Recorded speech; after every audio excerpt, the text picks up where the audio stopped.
3월 19일 에스겔서 48장 35절 말씀을 가지고 거기 계시는 하나님 이란 제목으로 함께 말씀을 나누겠습니다.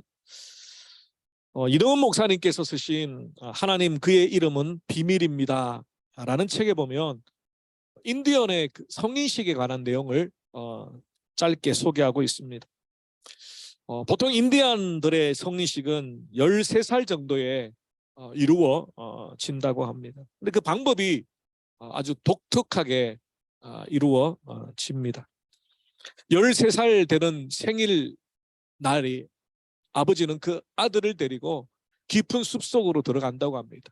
물론 그 전에 그 아들에게 사냥하는 법, 활 쏘는 법, 여러 가지 생존에 관한 그런 훈련을 미리 시키고 그 생일날 저녁에 단둘이서 깊은 숲속으로 들어갑니다. 행여나 두려움에 그 아들이 집으로 돌아올까 봐 눈을 가리고 길을 찾지 못하도록 그렇게 하고 난 뒤에 아버지는 이 아들을 데리고 숲속으로 들어가. 한 번도 집을 떠나본 적이 없는 이 아들에게는 그 하룻밤을 온전히 홀로 지새운다는 것이 얼마나 큰 두려움이고 공포인지 우리는 상상해 볼 수 있습니다. 그런데 그 하룻밤을 홀로 지새워야 이제 진짜 어른이 된다는 것이 인디안들의 풍습이라고 말합니다. 홀로 그 밤을 지새우고 어렴풋이 동이틀 무렵에 그 숲속에 자신 혼자만 있는 것이 아니라는 것을 이 아들은 드디어 깨닫게 됩니다. 밤새도록 그 아버지는 혹시나 들이닥칠 맹수들이 있을까 봐 화살을 빼어들고 그 아들 곁을 지키고 있었다는 겁니다. 아들은 혼자 그 캄캄한 숲속의 밤에 던져진 것처럼 보이지만 사실은 아버지가 눈을 부릅뜨고 밤을 새우며 그 아들을 지키기 위해서 활을 장전해 있었다는 것입니다. 그 이야기가 참 감동적입니다. 우리는 인생을 때때로 홀로 살아가는 것처럼 느껴지는 외로움과 절망감이 있습니다. 정말 어떻게 내 힘으로는 헤쳐나갈 길이 없다. 정말 막막하다. 그때 하나님께서 우리와 함께하여 주신다. 그 상황 가운데서도 그 절망 가운데서 하나님이 바로 우리 곁에 계시다는 것을 어렴풋이 보여주는 귀한 예화의 말씀이 아닌가 생각합니다. 오늘 우리가 하나님에 가여 함께 묵상하기를 원하는 하나님의 이름은 여호와 샴마. 그 이름을 풀었으면 거기 여전히 계시는 하나님이란 뜻입니다. 그 하나님이 특별히 오늘 에스겔서를 통하여 마지막 절에 그 하나님의 이름이 소개되고 있습니다. 오늘 이 말씀을 가지고 21세기 현대를 살아가는 저와 여러분의 삶 가운데 여전히 우리와 함께 계시는 하나님, 그 하나님이 어떤 의미가 있는지, 그 하나님을 우리가 어떻게 붙들고 살아가야 되는지 함께 말씀을 묵상하기를 원합니다. 에스겔서의 배경을 조금 이해할 필요가 있습니다. 바벨론이 유대를 침략하고 두 번째 침략했을 때에 많은 사람들을 포로로 잡아갑니다. 그때 이 에스겔 선지자도 포로로 함께 잡혀가게 됩니다. 여러분, 저희들은 전후 세대니까 전쟁의 상황이나 또 우리 어른들이 겪었던 일제치하의 상황, 그런 것들을 잘 피부로 와닿지 않습니다. 그런데 자신이 살던 고향을, 부모를 강제적으로 떠나게 돼요. 포로로 잡혀가 낯선 땅으로 끌려가 이방 신들을 섬겨야 되는 그 상황, 우리는 충분히 공감해 볼 수 있습니다. 그럼에도 불구하고 하나님은 여전히 하나님의 사람들을 통하여, 선지자들을 통하여 말씀하고 계시더라. 에스겔서는 크게 두 부분으로 나누어져 있습니다. 1장부터 32장까지는 이스라엘 백성들이 회개하고 하나님께로 돌아오기를 경고하고 있습니다. 우상을 버리고 하나님의 말씀을, 다시 율법의 말씀을 붙잡고 되돌아오라는 경고의 말씀. 그렇지 않으면 하나님이 심판하시겠다. 심판의 메시지가 주요합니다. 후반부는 33장부터 오늘 읽었던 48장까지의 말씀입니다. 하나님께서 그럼에도 불구하고 그들과 함께 하시며 새로운 구원의 역사를 이루어 주시고 회복시켜 주시겠다. 그래서 대부분 이 예언서의 메시지는 큰 두 기둥으로 되어 있다고 말씀을 드렸습니다. 하나님의 심판의 경고의 메시지와 회복에 대한 소망의 메시지가 두 기둥을 이루고 있습니다. 오늘 후반부의 마지막 결론, 그것도 마지막 절에 여호와 샴마라는 하나님의 이름을 소개하고 있는 이유가 있습니다. 샴마는 거기 그대로 계시다. 여호와 하나님이 거기. 이것은 구약의 좀 백그라운드를 이해해 볼 필요가 있습니다. 이스라엘 백성들에게 있어서 성전, 눈에 보이는 성전, 제일 첫 번째 성전은 솔로몬의 성전이었습니다. 그리고 포로 귀환 이후에 스룹바벨을 통하여 성전이 다시 재건되어집니다. 비록 예루살렘 성전과는 비교할 수 없는 초라한 성전이지만 성전이 회복됩니다. 그리고 그 성전을 예수님 시대 헤롯 왕 때에 정축하고 보수하여 헤롯 성전을 짓습니다. 물론 그 헤롯 성전도 AD 70년경 로마 장군 티토에 의해서 완전히 박살이 나게 됩니다. 예수님의 예언대로 돌 위에 돌 하나 남김없이 다 무너지죠. 그래서 구약에서 이스라엘 백성들에 있어 신앙의 아주 중요한 상징적인 포인트는 하나님의 성전입니다. 하나님의 거룩한 이름을 두시려고 하나님께서 솔로몬을 통하여 짓게 하신 성전, 그리고 이스라엘 백성들은 의무적으로, 성인들은, 어른들은 1년에 3번 절기에 예루살렘에 올라와 예배를 드려야 했습니다.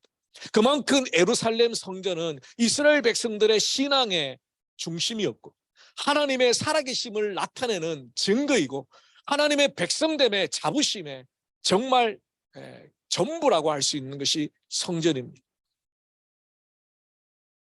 그런데 그 성전이 하루아침에 무너집니다. 바벨론과 아시리아를 통해서 무너집니다. 점령을 당합니다. 물론 거기에도 이스라엘 백성들이 설마 했습니다. 왜냐하면 자기들은 하나님의 선택받은 백성이다. 전쟁에 능한 여호와 하나님께서 우리의 조상들을 지켜주셨던 것처럼 우리도 지켜주실 거다. 절대로 이방 민족들이 이 거룩한 땅, 거룩한 하나님의 성전을 무너뜨리거나 침범할 수 없다라고 생각했습니다. 그럴 것이 그들은 아주 지독한 선민의식이 있었잖아요. 우리는 아브라함의 자손이 여호와 하나님의 선택받은 민족. 그들이 오해한 것이 있었습니다. 하나님의 선택이 이스라엘 백성들 때문이었습니까? 그들이 다른 민족보다 우수하고 그들이 다른 민족보다 더 경건하고 그들이 더 도덕적이었고 더 거룩했었습니까? 아닙니다. 그들이 하나님의 백성이 된 것은 전적으로 하나님의 은혜 때문이었습니다. 하나님의 일방적인 선택 때문이었습니다. 하나님께서 그에게 복 주시기로 약속하신 약속의 말씀 때문에. 근데 그것을 오해하고 착각하니까 이제는 선민이라는 것이 하나님께 감사의 제목이 아니라 교만의 빌미를 제공해 주는 것이다. 심지어는 하나님은 그렇게 하실 수가 없어라고 못을 박아버립니다. 하나님은 이방 민족이 우리를 괴롭히는데 그냥 침묵하실 수 없어. 예루살렘 성전이 무너지는데 하나님이 그냥 보실 리가 없어. 근데 하나님께서 이제 마지막 매를 때리시는 거예요. 하나님의 이름을 두셨던 그 예루살렘 성전이 무너지고 하나님의 이름이 땅에 떨어지는 한이 있더라도 이스라엘 백성들을 되살리기 위해서 하나님은 그 순환과 수모를 다 겪으십니다. 바벨론이 얼마나 조롱했습니까? 하나님이 어디 있냐고, 여호와가 어디 있냐고. 하나님의 이름을 두었던 성전이 이렇게 다 무너지고 제사를 드리는 모든 그 그릇들이 다 빼앗겨가고 정말 수치 중의 수치를 당함에도 불구하고 하나님이 기꺼이 그것을 감내하시는 이유는 사랑하는 이스라엘 백성들을 돌이키시기 위해서. 포로로 잡혀가고 끌려가고 고난을 당하고, 그래서 70년 동안 포로살이를 해야 이제 그들은 회개의 역사가 일어나기 시작합니다. 자, 그런데 이들이 성전이 무너지고 예루살렘 성벽이 무너지고 그 기명들이 다 뺏겨갈 때 그때라도 좀 회개하면 좋은데 회개하지 않고 절망하기 시작합니다. 하나님이 이제 우리를 버리셨어. 하나님이 이제 우리를 떠나셨어. 하나님 이제 우리를 이제 잊어버리셨어. 이사야에서도 보면 하나님이 그렇게 말씀합니다. 하도 답답해요. 어떻게 젖 먹는 아기를 두고 어머니가 그 아이를 잊어버리겠느냐. 하물며 그 어미가 그 아이를 잊어버린다 할지라도 나는 너희를 잊어버리지 않는다. 내 손바닥에 네 이름을 새겼다. 똑같은 맥락입니다. 이스라엘 백성들이 철저하게 좌절하고 절망합니다. 이제 하나님은 우리를 버리셨다. 사실 그만큼 더 큰 절망이 없죠. 우리가 고난을 당할 때, 어려움을 당할 때에 하나님께 기도했는데 하나님의 즉각적인 응답이 없거나 그 고난의 문제를 해결할 수 있는 어떤 기미도 보이지 않을 때 왜 우리가 더 절망합니까? 안 믿는 사람들보다 왜 더 절망합니까? 하나님을 믿고 있었는데, 아니 하나님을 그렇게 믿으려고 하나님을 예배하고 섬기고 나름 신앙생활을 열심히 했는데, 그런데 왜 내게 고난을 주시는, 왜 내게 어려움을 주시고 왜 외면하고 계십니까? 이스라엘 백성들도 그런 절망감으로 하나님 앞에 있었던 거죠. 이제 끝났다. 우리는 더 이상 하나님이 돌봐주시는 민족이 아니다. 그때 하나님께서 이 에스겔 선지자를 통해서 오늘 이 본문의 말씀을 줍니다. 이것은 환상 가운데 주시는 말씀이죠. 실제로 이렇게 성전이 지어질 것을 말하는 게 아닙니다. 이 에스겔 성전은 환상 가운데 보여주신 하나님의 약속의 말씀. 성전이 무너져도, 예루살렘 성벽의 벽이 다 부서져도 내가 여전히 거기 있다. 구약에서는 눈에 보이는 성전이 그들의 신앙의 중심이었다면 이제 그 성전이 무너지고 새로운 성전이 신앙의 중심에 서게 됩니다. 바로 예수 그리스도. 그분이 하나님의 성전입니다. 그래서 주보에 보시면 첫 번째 설교, 무너진 하나님의 성전의 회복, 하나님의 임재의 상징. 이제는 더 이상 건물이 아니라는 겁니다. 두 번째, 임마누엘 되시는 예수님의 오심, 하나님의 임재의 절정. 왜냐하면 임마누엘이라는 이름의 뜻이 뭐냐면 God with us. 하나님이 우리와 함께 하신다. 우리가 세가족 공부하면 예수님에 관해서 공부하잖아요. 예수라는 이름, 그리스도라는 이름, 임마누엘이라는 이름, 이 세 가지 이름의 의미들을 공부했습니다. 다 하셨어요. 근데 예수라는 이름과 그리스도라는 이름은 제자들에게 혹은 초대교회 성도들에게 흔히 불려졌던 이름입니다. 예수 그리스도, 예수님, 그분이 주님입니다. 그리스도. 근데 임마누엘이라는 이름은 제자들에게 그렇게 불려졌던 이름은 아닙니다. 다만 선지자, 이사야 선지자 통화에서 7장 14절, 처녀가 잉타의 아들을 낳으리 그의 이름을 임마누엘이라 하자. 근데 그 말씀을 마태복음 1장에서 천사가 그대로 알려줍니다. 하나님이 우리와 함께 하신다. 그러니까 이 부분에 대한 해석을 학자들이 여러 가지를 다양하게 하지만 가장 첫 번째는 하나님이신 예수 그리스도 제2위이신 성자 하나님께서 육신을 입고 이 땅 가운데 오셨다는 것, 우리 사람과 같이 되셨다는 겁니다. 이것은 놀라운 일입니다. 하늘의 영광의 보좌를 버리시고 우리를 구원하시기 위하여 친히 인간의 몸으로 오신 예수 그리스도, 거기서부터 복음이 시작됩니다. 하나님의 은혜가 시작되는 거죠. 이제는 예수 그리스도께서 이 땅에 오심으로 말미암아 하나님이 우리를 구원하시기를 원하시고 그 인간의 죄의 문제를 해결하심으로 하나님과 함께 할 수 있는 길을, 유일한 길을 열어주셨다는 겁니다. 여러분 한번 생각해 보십시오. 에덴 동산에서 아담과 하와가 하나님의 형상과 모양대로 지음을 받고 하나님과 바른 관계 속에서 얼마나 행복하게 그의 삶을 살았습니까? 그런데 불순종의 죄악, 하나님과 관계를 깨뜨리게 만들죠. 에덴 동산에서 쫓겨납니다. 더 이상 하나님과 함께 할 수 없습니다. 그 아담과 하와 이후로 모든 사람들은 원죄를 가지고 태어납니다. 원죄를 가지고 태어나고 그 원죄를 스스로 해결할 수 없습니다. 인간의 도덕이나 인간의 윤리나 인간의 종교적인 열심으로 그 죄악을 없이 할 수 없습니다. 오직 예수 그리스도의 보혈의 피로 죄 사함을 받은. 그러므로 예수님의 이름이 왜 임마누엘이냐면 그 죄 문제를 해결할 수 있는 유일한 길이 예수 그리스도밖에 없기 때문에. 그래서 그 예수 그리스도를 믿음으로 우리가 구원받는다는 게 뭐냐면 하나님과 다시 함께 할 수 있다는 것. 에덴 동산에서 쫓겨났던 그 슬픈 마음을 안고 두려움으로 쫓겨났던 이제 다시 아버지의 품으로 돌아온다. 하나님과 함께 있을 수 있다. 그 길을 열어주신 분이 바로 예수 그리스도라는 겁니다. 근데 참 놀라운 것은 예수님께서 뭐라고 말씀하십니까? 예수님께서는 부활 승천하시면서 제자들에게 보혜사 성령을 약속해 주십니다. 그 보혜사 성령이 뭐냐면 하나님의 임재의 실제입니다. 실제로 하나님의 임재를 경험하게 만들어 주시는 분입니다. 우리가 잘 아는 것처럼 예수님께서 이렇게 말씀하십니다. 요한복음 16장 7절이죠. 그러나 내가 너희에게 실상을 말하는 내가 떠나는 것이 너희에게 유익이라. 내가 떠나지 아니하면 보혜사가 너희에게로 오시지 아니할 것이요 가면 내가 그를 너희에게 보내리라. 예수님은 육신을 입고 이 땅에 오셨기 때문에 시간과 공간의 제약을 받습니다.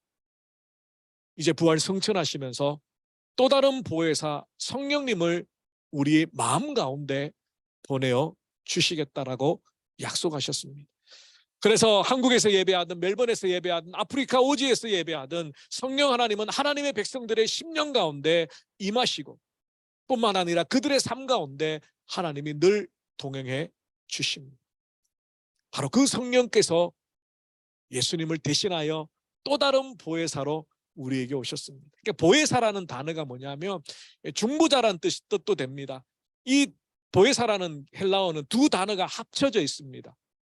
바로 곁에, 내 바로 곁에 서서 나를 위하여 변호해 주다, 나를 대신하여 옹호해 주다.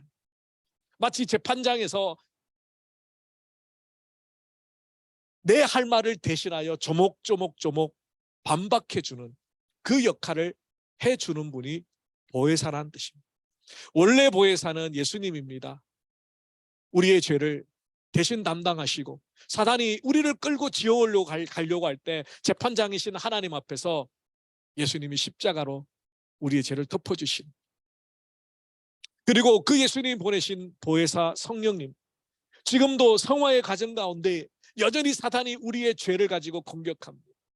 야, 너 예수 믿는다면서 또 죄를 지었네. 야, 너 똑같은 죄를 또 짓고 회개하려고 그러네. 야, 너가 염치도 없이 또 어떻게 하나님 앞에 용서를 구할래? 여전히 사단은 우리를 공격합니다. 우리의 연약한 모습을 흔듭니다. 그때 우리 곁에 서서 다시 한번 예수 그리스도의 십자가, 예수님이 나의 모든 죄를 대신 담당하시고 그 저주와 심판과 형벌을 경험하신 그 주님을 바라보게끔 우리를 이끌어 주시는 변호사가 누구냐면 바로 성령님이십니다. 그리고 그 성령님은 우리에게 이렇게 말씀합니다. 고린도전서 3장 16절. 너희가 하나님의 성전인 것과 하나님의 성령이 너희 안에 계시는 것을 알지 못하느냐? 누구든지 하나님의 성전을 더럽히면 하나님이 그 사람을 멸하시리라. 하나님의 성전은 거룩하니 너희도 그러하니라. 이제 우리는 우리 안에 계신 성령님 때문에 우리의 삶이, 우리의 생각이, 우리의 가치관이 하나님의 성전이 되었다는 것. 하나님의 성령이 우리 안에 거하시는 우리는 하나님의 성전. 비록 죄악과 허물에 쓰러지고 넘어지고 실패하고 좌절하고 같은 죄를 반복하여 하나님 앞에 주춤주춤거린다 할지라도 한번 택하신 하나님의 백성, 거듭나게 하신 성령은 떠나지 아니하고 여러분 심령 가운데 있습니다. 그 성령께서 여러분을 붙들고 가십니다. 때로는 말씀을 통하여 용기를 주십니다. 때로는 찬양을 통하여, 때로는 기도를 통하여 매 순간순간 죄의 유혹과 사단의 공격으로부터 우리를 지켜 보호하여 주시는 성령 하나님이 여러분 안에 계십니다. 우리의 영혼 가운데 좌정하여 계십니다. 떠나지 않습니다. 보통 이제 성령 하나님에 관해서 구약에서는 특별한 직분이나 사명을 위해서 일시적으로 성령께서 임하십니다. 여러분 잘 아시는 것처럼 사울 왕도 악한 영에 들려서 다윗을 죽이려고 하기 전까지는 하나님의 성령의 은혜 가운데 있었고요. 그가 예언하는 자들 가운데 있을 정도로 성령이 충만했습니다. 그런데 어느 순간에 다윗을 향한 시기와 질투 때문에, 두려움 때문에, 인간적인 욕심 때문에, 하나님을 온전히 신뢰하지 못하는 교만 때문에 점점 악한 신의 종로를 타게 됩니다. 그리고 결국은 하나님께서 그 왕 기름 부으심을 이제 다음 다윗에게로 넘겨가죠. 다윗도 마찬가지입니다. 그가 기름 부음 받아 하나님의 왕으로서 역할을 했지만 다윗이 바세바를 범하고 난 뒤 시편 51편에 이렇게 고백합니다. 주의 성령을 내게서 거두지 마옵시고. 왜냐하면 죄악을 범하였기 때문에 성령이 그 다윗에게 임할 수가 없죠. 근데 구약에서는 하나님의 성령이 특별한 사람에게 특별한 사명을 위해서 임하셨습니다. 그러나 그 사명이 끝나면, 그 사명자가 죄악 가운데 있으면 성령이 떠나가셨어요. 근데 보혜사 성령을 예수님께서 부활 성천하시고 우리에게 보내주시고 난 뒤에는 성령이 우리를 떠나지 않습니다. 우리가 죄를 범하게 되면 성령이 근심하십니다. 우리가 더 교만해지면 어떻게 성령이 말할 수 없는 탄식으로 우리를 위하여 중보하십니다. 그리고 성령이 근심하십니다. 더 우리가 교만하여지고 우리의 죄악이 막 부릴 듯 일어날 때 우리 안에 계신 성령은 떠나는 게 아니라 성령이 소멸됩니다. 성령이 소멸된다는 것은 우리의 육신의 소욕이 너무 커서 성령이 말씀하시는, 성령이 깨닫게 하시는, 성령이 죄를 뉘우치게 하시는 그 회개의 역사를 의도적으로 내가 짓누르고 있는 거예요. 육신이 충만한 거죠. 그래서 막 죄를 향하여 달려갈 때는 믿는 사람이라도 제정신을 못 차리죠. 막 욕심에 달려갈 때, 교만에 막 달려갈 때, 그때 아무리 성령께서 내 안에 말씀하셔도 그것이 나의 삶을 바꾸지 못합니다. 일시적으로. 그때 이제 하나님께서 마지막 기다리다 못할 때에 고난과 역경과 환난을 통하여서 겸손케 하시죠. 인간이 겸손해질 때 비로소 그 사람 속에 있는 성령께서 말씀하십니다. 이 고난이, 이 어려움이 왜 왔을까? 이제 자기를 돌아보겠구만. 성령께서 그 죄를 깨닫게 하시고 그 죄를 뉘우치게 하시고 다시 탕자처럼 염치불구하고 아버지 품으로 돌아오게끔 이끌어 가십니다. 십자가 앞으로 이끌어 가십니다. 그러니까 회개의 역사는 반드시 예수 그리스도의 십자가 앞입니다. 회개를 했는데 십자가의 반대로 간다, 그 회개 아닙니다. 하나님 반대로 간다, 회개 아닙니다. 가룟 유다처럼 회개가 아니라 후회하게 되면 생명 대신 예수 그리스도를 앞에 두고도 자기 스스로 자기의 목숨을 끊음으로 자기의 죄값을 자기에게 지불하게 됩니다. 그게 뭡니까? 복음을 모른다는 겁니다. 복음이 뭡니까? 우리의 죄를 내가 감당합니까? 우리의 죄값을 내가 받습니까? 내가 심판합니까? 아닙니다. 전적으로 하나님께 다 맡기는 것. 그래서 그 죄값을 예수님이 십자가에서 지심으로 너는 죄가 없다 라는 선언을 받는 것, 그게 복음입니다. 그게 예수님이 우리에게 주시는 약속의 말씀입니다. 마태복음 보면 예수님께서는 말씀하시죠. 하나님 앞에 예물을 드리러 갔다가도 네가 잘못한 사람이 생각나거든 그 재물을 그냥 두고 먼저 가서 그 사람과 화해하고 용서를 구하고 와서 예배를 재물을 드려라. 저는 그 말씀의 포인트가 생각나거든이라고 생각합니다. 자기 죄를, 자기의 악함을, 자기의 교만을 떠올리지 못할 때가 많습니다. 나는 맞아. 나는 잘했어. 나는 잘못한 거 없어. 그런 마음으로 예배를 드립니다. 정작 하나님은 그 사람의 눈에 있는 들보를 알고 계십니다. 나는 하나님 앞에 완벽한 자로 예배를 드립니다. 그래서 내 죄가 생각나게 되는 것, 내 죄가 깨달아지는 것, 하나님 앞에 나의 연약한 모습이 고백되어지는 것, 그게 성령의 은혜인 거예요. 내 모습을 보게끔 해주시는 은혜인 것 같아요. 성령 하나님께서 여러분과 함께 계십니다. 여러분이 고난당할 때, 고통당할 때, 아무도 없다고 생각돼, 나 혼자 정말 저 빈 구석에 내버려진 것 같은 그 절망 속에 있을 때, 네, 그곳에 하나님이 함께 계셨습니다. 아니, 지금도 마찬가지. 여러분이 어디에서 무엇을 하든지 하나님은 거기 계십니다. 여러분과 함께 계십니다. 여러분 안에 계십니다. 떠나지 아니하시고 버리지 아니하시고 포기하지 아니하시고, 하나님은 포기가 없습니다. 여러분이 100번 넘어지고 100번 쓰러지고 100번 똑같은 죄를 범하십시오. 하나님이 여러분 포기하시는 거예요. 절대로 포기하지 않으십니다.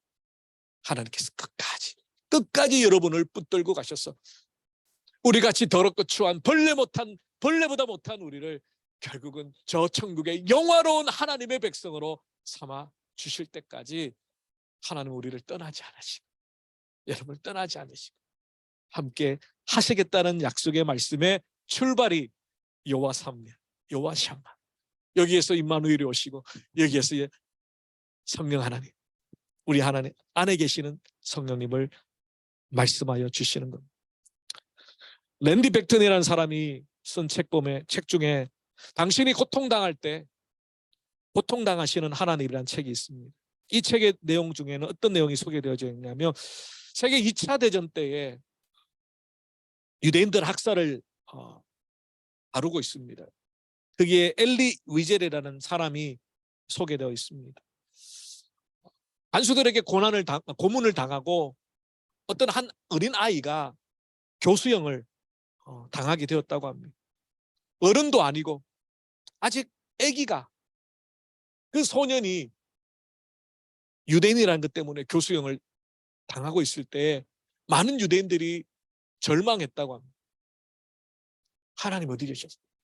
여기저기서 그런 수군수군거린 음성들이 들렸다고 합니다. 그때 이 엘리 위젤의 마음속에 하나님의 그런 감동이 있었다고 합니다. 하나님 여기 계시잖아. 하나님 여기 계시잖아. 어디에요? 어디 계세요? 바로 십자가를 지신 예수님이 지금 여기 계시잖아. 그렇습니다. 우리가 고난을 당할 때, 억울한 고통을 당할 때, 모함을 당할 때, 모욕을 당할 때, 멸시와 조롱을 당할 때 우리 혼자가 아니라 이미 앞서 2000년 전에 그 길을 걸어가신 예수님이 계십니다. 여러분, 예수님만큼 억울한 사람이 어디 있어요? 예수님만큼 복장 터지는 일이 어디 있어요? 죄 없는 그분이 모함을 당하여 조롱과 멸시와 온갖 박해를 받고 하늘의 영광의 보좌를 버리고 우리를 구원하여 주시려고 오셨는데, 오히려 그 사람들에게 잡혀서 십자가를 지신 주님, 그 주님이 바로 그 고난의 자리에 함께 있다라는 것을 그들은 깨닫고 고백하게 됩니다. 때때로 하나님이 보이시지 않습니다. 때때로 여러분 어려운 가운데 하나님이 함께 계시는 그런 모습이 보이지 않을 때가 있습니다. 정말 절망하고 침묵하고, 그런데 하나님께서 오늘 말씀합니다. 하나님 거기 계시고 우리와 함께 계시고 우리 안에 계시다. 그 하나님을 붙들고 우리의 믿음의 이 여정을 살아가시기를 바랍니다. 하나님이 안 계시는 것이 아니라, 하나님 멀리 가신 것이 아니라, 하나님이 숨어 계신 게 아니라 여러분 삶 아주 가까이 우리 곁에 있음을 믿을 때에 어떤 시련과 어떤 어려움이 와도 그 주님 바라보며 그 십자가 바라보며 믿음으로 승리하시는 우리 모두가 되시기를 주님의 이름으로 축원합니다. 기도하겠습니다. 살아계신 주님 감사합니다. 거기 계시는 하나님, 우리와 함께 하시는 하나님, 내 안에 계신 그 하나님, 그 하나님을 붙들고 믿음으로 살아가기를 원합니다. 예루살렘 성전이 무너지는 절망 가운데, 포로로 끌려가는 그 절망 가운데 여전히 하나님은 그곳에 함께 계시고 그들에게 위로하여 주셨던 것처럼 우리의 삶의 구석구석 고난과 어려움과 고통 가운데 여전히 내 손을 붙들고 나를 업으시고 나를 위로하시며 가실 그 하나님을 기대하며 그 하나님과 함께 승리하는 저희들 되게 하여 주시옵소서.